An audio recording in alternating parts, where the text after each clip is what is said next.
तो एक बड़ी खबर आ रही है, खासकर उन लोगों के लिए जो सिगरेट या तंबाकू का इस्तेमाल करते हैं।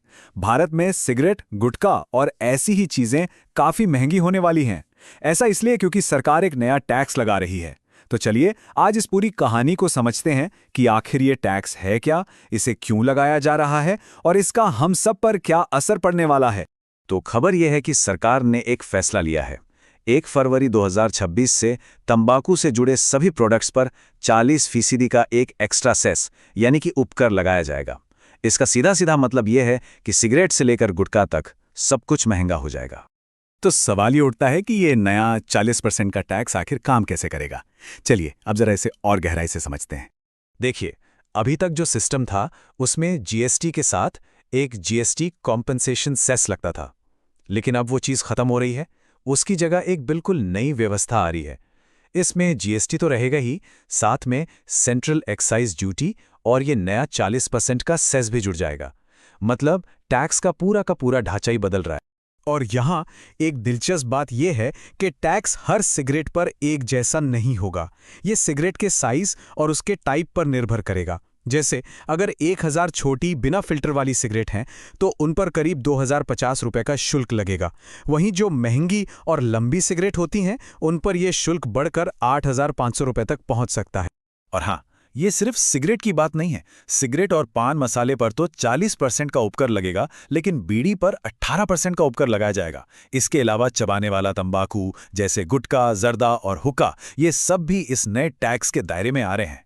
अब सबसे बड़ा सवाल कि आखिर सरकार ये सब कर क्यों रही है? इस बड़े बदलाव के पीछे सरकार के क्या मकसद हैं? सरकार ने इसके पीछे 3 मुख्य लक्ष्य बताए हैं। पहला और सबसे जरूरी, लोगों को तंबाकू के सेवन से दूर करना।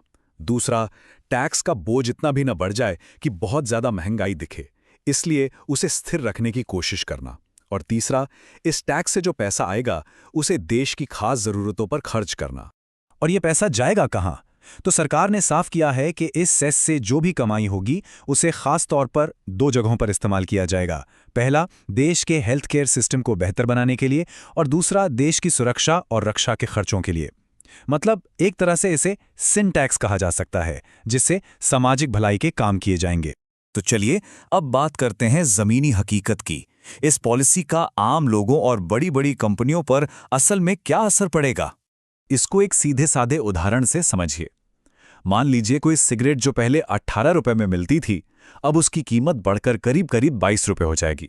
और जो महंगे ब्रांड्स हैं उनकी कीमतों में तो 15 से 30% तक का उछाल देखने को मिल सकता है। और जैसी ये खबर बाजार में आई, इसका असर तुरंत देखने को मिला। आईटीसी और गॉडफ्रे फिलिप्स जैसी तंबाकू बनाने वाली बड़ी कंपनियों के शेयर्स में 9 से 15% तक की बड़ी गिरावट आ गई। ये दिखाता है कि निवेशक इस फैसले को लेकर कितने चिंतित हैं। लेकिन हर सिक्के का एक दूसरा पहलू भी होता है। एक्सपर्ट्स का मानना है कि जब देश में कानूनी तौर पर सिगरेट इतनी ज्यादा महंगी हो जाएगी तो हो सकता है कि चोरी छिपे यानी तस्करी की हुई सिगरेट का काला बाजार बढ़ जाए, और ये अपने आप में एक नई चुनौती होगी। चलिए अब थोड़ा सा उस शब्द को समझ लेते हैं जिसके इर्द गिर्द ये पूरी कहानी घूम रही है।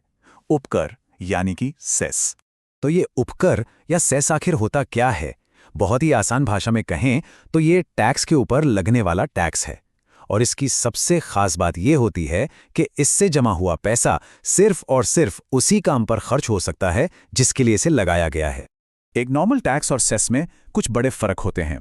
जैसे नॉर्मल टैक्स का पैसा सरकार अपनी किसी भी जरूरत के लिए इस्तेमाल कर सकती है, लेकिन सेस का पैसा एक खास मकसद के लिए ही होता है। टैक्स आमतौर पर हमेशा के लिए होते हैं, जबकि सेस तब तक ही रहता है जब तक वो मकसद पूरा ना हो जाए। और एक और बड़ा फर्क, सेस से जमा हुआ पैसा राज्यों के साथ नहीं बांटा जाता। हालांकि इस खास मामले में सरकार ने कहा है कि वो उस पैसे को राज्यों के साथ भी शेयर करेगी। तो आखिर में ये सारी बातें एक बहुत ही व्यक्तिगत सवाल पर आकर खत्म होती हैं। जब धूम्रपान का खर्च इतना ज्यादा बढ़ने वाला है तो क्या ये इस आदत को छोड़ने का सही समय है? ऐसी ही जानकारी के लिए सब्सक्राइब कीजिए ऑल कैन स्टडी को। धन्यवाद। चलिए अगली वीडियो में मिलते हैं।